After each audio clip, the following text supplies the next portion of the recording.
So it was fun. Did you see the comments on the photo that we posted on Facebook after the meeting, the hamburger outing with the family? Oh yeah, the one downtown. Yeah. Man, people lose their minds about that, don't they?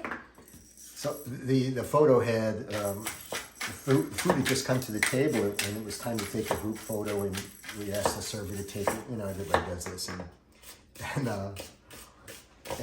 I had a big ass hamburger in front of me, and it was a beautiful burger. And sweet potato fries. Yeah, I mean, Monster pack. what most people maybe don't think of as a healthy meal. Yeah. And then we heard about it on Facebook because everybody knows Rene has a nutrition background. She's actually quite an expert in it. And our friends were like, "Ooh, Michael, you probably got in trouble because of the photo." Or I remember the one comment is, Rene lets you eat that way. Yeah. And I just find that so funny because I don't control what you eat. No. We both eat things that we like, and we eat very similarly because we have a mutual path of wanting to take care of each other, but I don't control anything that you eat or what you put in your mouth. Well, you don't give me a hard time about it either. And the reason you don't is because we do these regular blood checks that check all your numbers. That's how you know if you're healthy. You can have an intuitive feel that you're eating too many hamburgers or not enough red meat, but the numbers are the evidence that you're actually in a good place. And because she's really familiar with my numbers, she doesn't jump into my stuff.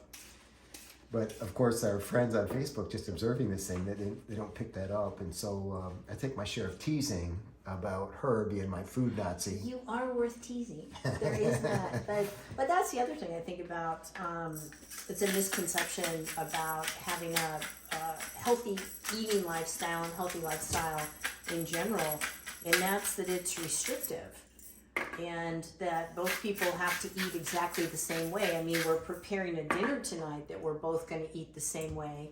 But if you go out and you want to have a hamburger, hamburgers aren't intrinsically bad for you. We happened to go to a place that was also really cool because it was all grass-fed, grass-finished beef. And if you like sweet potato fries, have some sweet potato fries. You don't necessarily have to eat 4 or 5 baskets, but that's food's enjoyment. And to all of our friends, Michael's doing very well in his health. I'm feeling and great. I don't control it. But thank you for your concern. Be sure to check out Renee's nutrition group on Facebook. She actually talks about other things like sleep and movement, eat, evolve, and inspire. And of course, her website is ReneCaruso.life. ReneCaruso.life, as it should be. As it should be.